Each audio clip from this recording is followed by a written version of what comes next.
Good morning O level students. बेटा आज हमारा जो इस्लामियात में टॉपिक है that is migration to Medina and it's a very lengthy topic. Definitely it will take more than one lectures. So start करने लगे हैं। जनरल क्वेश्चन तो ये होगा कि describe the main events of the prophet सल्लल्लाहु अलैहि वसल्लम migration from Mecca to Medina.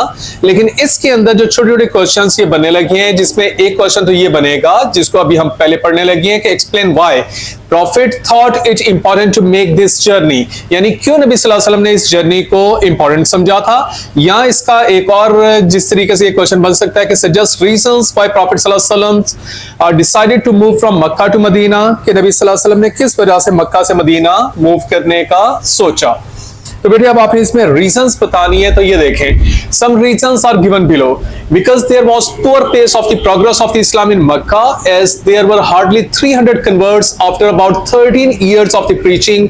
Majority of the people of the powerful tribes of the Banu Umayya and Banu Makhzum remained unconverted. So बेटे पहली reason तो ये है कि तकरीबन 13 साल नबी सल्लल्लाहु अलैहि वसल्लम ने जब मक्का में जो स्टार्टिंग के नबूवत के 13 years थे उसमें ऑलमोस्ट सिर्फ 300 पीपल जो थे वो इस्लाम कबूल किया था। और पर्टिकुलरली जो मक्का के जो पावरफुल ट्राइब्स थे जिनमें बनु उमैया और बनु मखजूम थे वो अभी तक अनबिलीवर थे। नेक्स्ट है persecutions at the hands of the Meccans were unbearable, कि कुफार का जो जुल्म सितम था वो अब हद से बढ़ चुका था। Next the Muslims already had a good experience of the migration to Abyssinia. Abyssinia की हिजरत से मुसलमानों को एक बहुत गुड एक्सपीरियंस मिला था, ये भी एक रीजन थी अब मदीना की तरफ मूव करने की। नेक्स्ट अल्लाह ऑर्डर्ड होली प्रॉफिट सल्लल्लाहु अलैहि वसल्लम टू माइग्रेट, फिर वही के जरिए अल्लाह के नबी सल्लल्लाहु अलैहि वसल्लम पर यह हुक्म भी आया था कि आप माइग्रेट करें। This is another reason. The Holy Prophet sallallahu alaihi wasallam no longer had the support of the Hazrat Khadija and Hazrat Abu Talib, तो जो उनके दो सपोर्टर थे उनकी डेथ हो गई थी, जिसकी वजह से अब नबी सल्लल्लाहु अलैहि वसल्लम के पास भी प्रोटेक्शन नहीं थी, ये भी बहुत खतरे का बाइस था, ये भी एक रीजन थी।